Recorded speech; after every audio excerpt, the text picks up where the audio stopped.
Okay, listen up, wise guys and dolls. We're talking serious business today. Top 10 gangster flicks. The flicks that make you say, forget the cannoli, pass the Tommy gun. The ones where loyalty is thicker than gravy and betrayal explodes like a spilled bottle of Chianti. So grab your switchblades, put on your best Al Pacino impression, and get ready for a cinematic shakedown. This ain't your mama's rom-com, folks. This is a list so tough it could take a bullet point blank and walk away laughing. So buckle up, put your pinky in your drink, and get ready for a cinematic crime spree you won't forget. But remember, if you see me counting fingers later, keep your mouth shut. This ain't the kind of video that ends with happily ever after, unless happily means got away with it.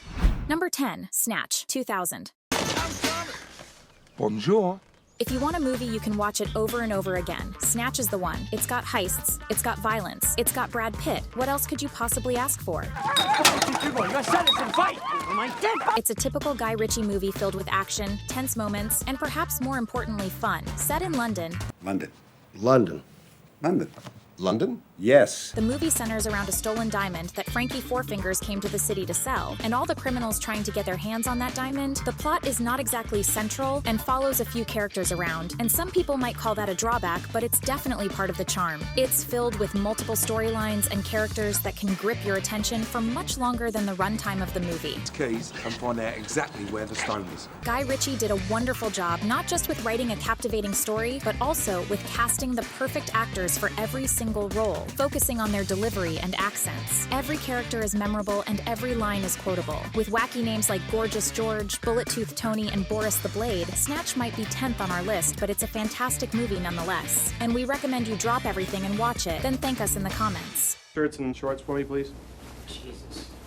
Number 9, Kid Cannabis, 2014. Kid Cannabis is packed with action and humor. There are car chases, shootouts, and plenty of laugh-out-loud moments. Kid Cannabis follows Nate as he drops out of high school and starts selling weed to his classmates. Soon his operation expands, and he's smuggling pot from Canada to Idaho. The movie doesn't take itself too seriously, and it's just a lot of fun to watch. The acting in Kid Cannabis is pretty solid. Rob Dyrdek is surprisingly good as Nate, capturing the character's ambition and recklessness. The supporting cast is also solid, with performances from Brendan Fletcher, Taryn Manning, and Method Man.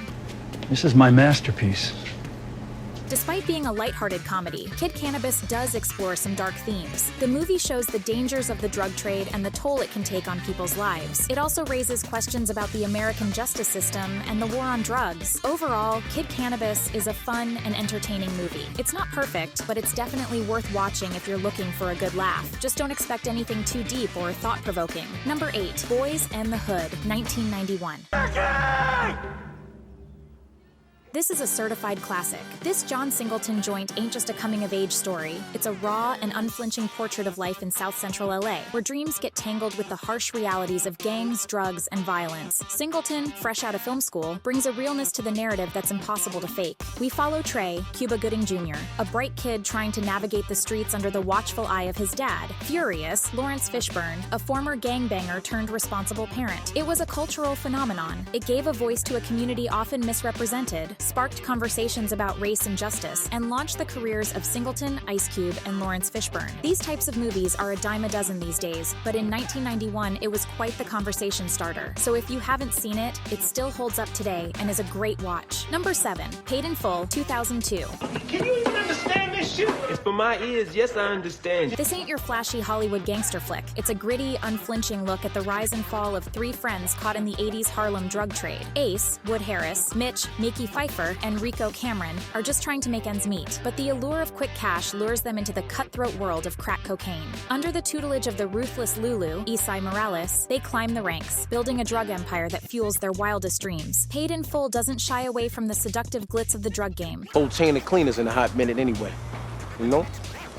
Fuck around, be the George Jefferson of the ghetto, Pete. We see the boys rolling in luxury cars, draped in gold, living a life they never imagined. The film's brilliance lies in its depth. It goes beyond the gangster stereotypes, exploring the social and economic forces that push young men like Ace, Mitch, and Rico into the drug trade. We see the systemic inequalities, the lack of opportunity, and the desperation that fuels their choices. So, should you watch Paid in Full? Absolutely. It's a thought-provoking, gripping cinematic experience that will take you on a roller coaster ride through the dark underbelly of 80s Harlem. Just remember, the streets ain't paved with gold, and sometimes the biggest price you pay is your soul.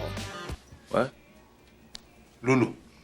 Number 6, Get Rich or Die Tryin, 2005. If you were around in 2005, then you know there was no rock you could crawl under and not hear. Go, shorty, it's your birthday. 50 Cent was everywhere, and to add to the music, he brought us this absolute masterpiece of a movie based on his life. If you didn't know 50 Cent did get shot 9 times, and there's still a bullet fragment left in his tongue, that's why he talks funny. Yeah. What is it still in your tongue? Can you see it? Yeah, it's great for oral sex.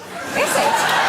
Get Rich or Die Tryin is sort of a tie-in movie for his album of the same name. The film follows the journey of Marcus, a young hustler trying to make a way out for himself and his mom. 50 Cent's performance is powerful and nuanced, capturing the duality of Marcus, the ruthless hustler and the vulnerable dreamer. It shows us he isn't just about flashing cash and fast cars. There's also a real artist in him that is capable of pulling off such a remarkable performance. The film climaxes with Marcus's rise to rap stardom, but even as he achieves his dreams, the ghosts of his past haunt him. Get Rich or Die Tryin doesn't offer easy answers or happy endings. It's a complex story about the choices we make, the price we pay, and the scars we carry. Number 5, White Boy Rick, 2018. So you see the burger, it's like the AK. This film packs a punch, exploring themes of race, family, and the dark underbelly of the drug trade through the eyes of a teenager caught in the crossfire. The film introduces us to 15-year-old Ricky Worshey Jr., a bright kid navigating the pitfalls of inner-city Detroit in the 1980s. With an absent father and struggling mother, Ricky seeks solace in unconventional hustles, befriending local drug dealers to make ends meet. His intelligence and resourcefulness catch the eye of the FBI, who recruits him as an undercover informant, thrusting him into a world of danger and deception. White Boy Rick isn't just another flashy gangster flick. It delves into the systemic issues that trap young people in cycles of poverty and crime. We see how Ricky's potential gets twisted by circumstance, forced to choose between loyalty to family and loyalty to the law. The film doesn't shy away from the consequences of his actions, painting a stark picture of the devastating impact the drug trade has on communities. So, if you're looking for a film that's gritty, thought-provoking, and leaves you pondering the complexities of human choices, definitely check out White Boy Rick. Just keep a box of tissues handy, because you'll likely need them. Number 4, A Bronx Tale, 1993. See, out of the car. He's with us.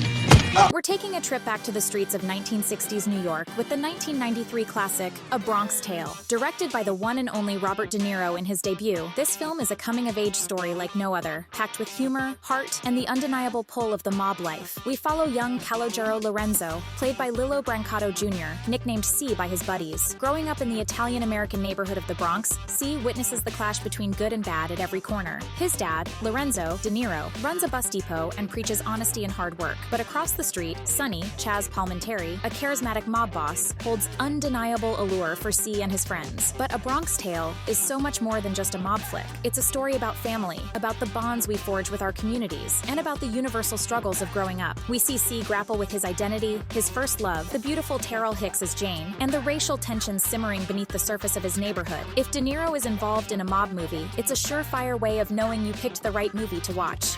Number 3, American Gangster, 2007. That's alpaca. That's $25,000 alpaca. Welcome to the underworld of 1970s Harlem. Directed by Ridley Scott, it follows Frank Lucas, played by the timeless Denzel Washington, a cunning and ruthless operator who builds a heroin empire on the foundation of ruthless efficiency and strategic alliances, exploits a market gap left by the Italian mafia, flooding the streets with a purer, cheaper product, and raking in millions in the process. But on Lucas's tail is Richie Roberts, Russell Crowe, a relentless cop on a mission to take down the rising drug lord. American Gangster is more than just shootouts and flashy displays of wealth. It's a study in ambition, the allure of power, and the corrupting influence of easy money. Director Ridley Scott masterfully crafts a visually stunning film, capturing the grit and grandeur of 1970s Harlem. The soundtrack is a funky mix of soul, disco, and hip-hop, perfectly complementing the film's atmosphere. Number 2, Goodfellas, 1990.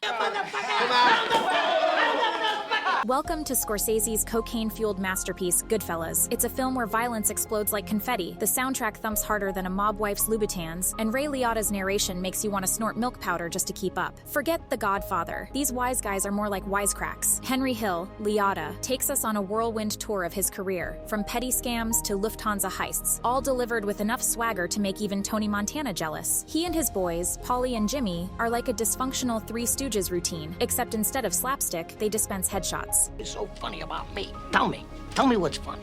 Speaking of headshots, Goodfellas doesn't shy away from the dark side of mob life, but Scorsese keeps things darkly comic. Remember that scene where Tommy whacks Spider for disrespecting Henry's wife? Classic. It's like watching Wile E. Coyote finally catch the Roadrunner, except with way more blood and squirming. Number 1, Scarface, 1983. Antonio Montana.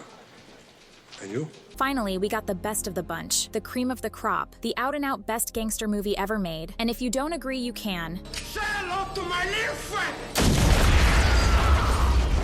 Welcome to the over-the-top, cocaine-fueled extravaganza that is Scarface. Get ready for a film where Tony Montana says the world is yours more often than a motivational speaker, and where violence explodes like a piñata filled with razor blades. You big shot friend better come up with something soon. Al Pacino in Scarface is like a caffeinated chihuahua on a sugar rush. His Tony Montana is a Cuban refugee with a scar face, an accent thicker than Miami humidity, and enough ambition to make Napoleon Bonaparte blush. He chews scenery like it's his favorite chew toy, delivering lines like, "Say hello to my little friend," with enough gusto to wake the dead, and probably scare them straight. Scarface is a twisted take on the American dream. Tony Montana climbs the ladder of success, but instead of a briefcase, he's carrying a chainsaw. He gets the money, the power, the women, but it all comes crashing down in a glorious operatic mess. It's a cautionary tale told with enough pizzazz to make you forget the cautionary part. If you're looking for a film that's equal parts ridiculous and entertaining, Scarface is your drug of choice. Metaphorically, again. Just remember, don't try any of this stuff at home, unless your home has a pet tiger and a bathtub shaped like a jacuzzi.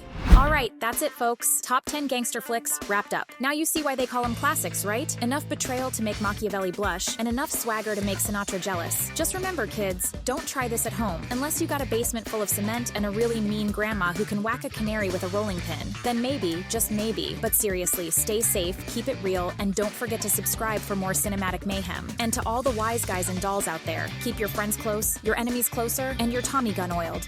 Ciao.